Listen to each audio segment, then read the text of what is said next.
But what happens when your own crew But what happens when your own crew turns on you? When the so-called brotherhood becomes your biggest threat? Well, this ain't just another gang story. This one's got everything. Power moves, broken codes, and straight-up betrayal. These dudes called themselves EBK, Everybody Killer, and they meant it. No love for outsiders, and even less for their own. They took out rivals, sparked wars, and even laid down their own king.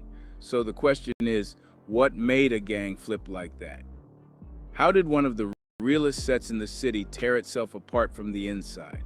Join us as we take a closer look at the Satan Disciples, who they were, what they did, and break it all down. From Polish pride to street power. The Satan Disciples. Back in the 1940s, Chicago was changing fast. After the Great Depression, thousands of Eastern European families came pouring into the city, hoping to make a better life.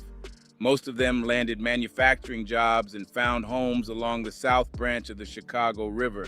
Neighborhoods like Pilsen and Little Village became packed with Polish and Slavic families.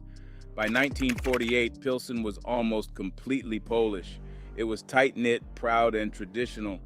But the peace didn't last long. In the 1950s, Mexican families began moving into the area. They were also looking for better lives, but the mix of cultures sparked tension. Back then, people weren't used to blending communities. It was common to stick with your own, and many locals didn't like the change. Polish families started moving out to nearby suburbs like Cicero and Oak Park. Meanwhile, Mexican families moved in, filling the homes and streets with new traditions, new language, and a new rhythm. The neighborhood was on edge. It felt like a takeover to some, and for a bunch of young Polish teens, that was enough reason to band together. In 1959, a group of around 12 Polish boys decided to form their own crew. They called themselves the Satan Disciples, or SDs for short. The name was meant to scare people off. They weren't actual devil worshippers. It was all about sending a message. They wanted respect and they wanted protection. The streets were changing and they didn't want to be the ones pushed out. But here's the twist.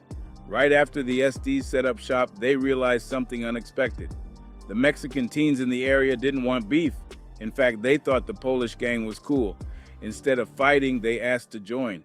Within a year, the gang wasn't just Polish anymore, it was half Mexican. That mix changed everything. The Satan Disciples quickly became a united front, a neighborhood brotherhood. It wasn't just about fighting, they came up with rules, real ones. First, of course, was no snitching. That's a rule in almost every gang. But the second rule, that one was different.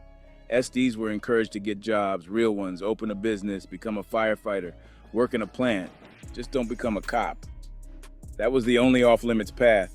The goal was to build up the hood while holding it down. It worked, at least for a while. The SDs weren't just a gang. They were a crew of regular working men putting money in the community and watching each other's backs. But there was a catch. Members had to kick up a part of their salary to the top guy, the king. He was elected by the members and had to be smart and fair.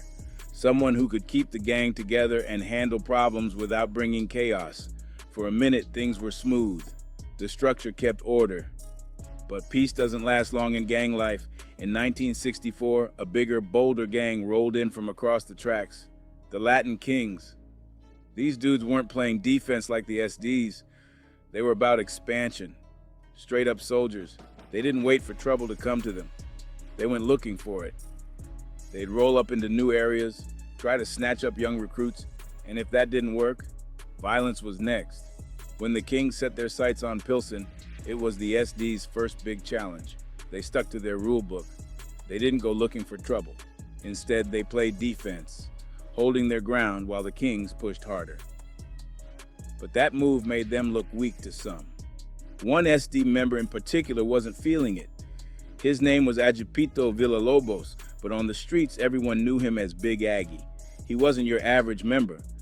While most of the SDs were calm and focused on keeping peace, Big Aggie was a different breed.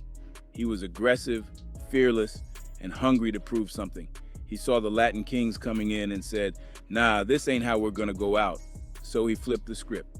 Instead of holding the line, Aggie went straight into enemy territory. He wasn't waiting on the Kings to make the next move. He made it first. He set up a new SD block deep in Kingland, right on 24th and Washtenaw, in front of his own mom's house. That move was bold, risky, and totally against the original SD code, but it worked.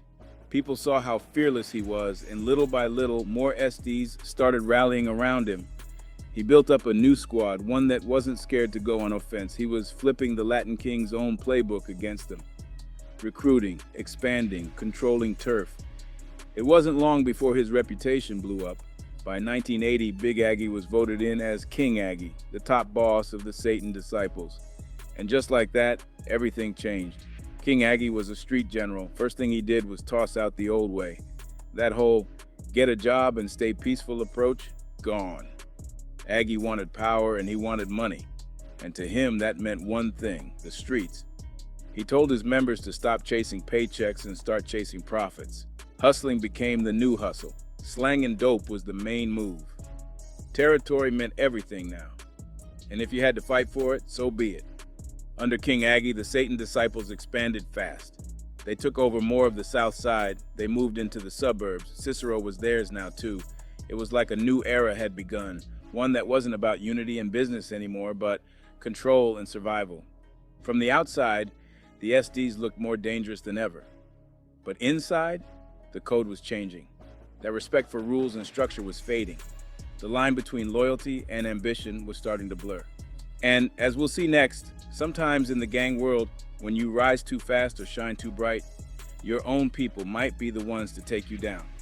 As the Satan disciples gained more power in Pilsen and beyond, things started to get grimy. They were taking over the city block by block, spreading their name and stretching into new corners of Chicago. But that heat came to a full stop in October 1983. That's when King Aggie, who had built his name off street smarts and fearless moves, got caught up in a robbery case. And it wasn't his first time. This was his second strike,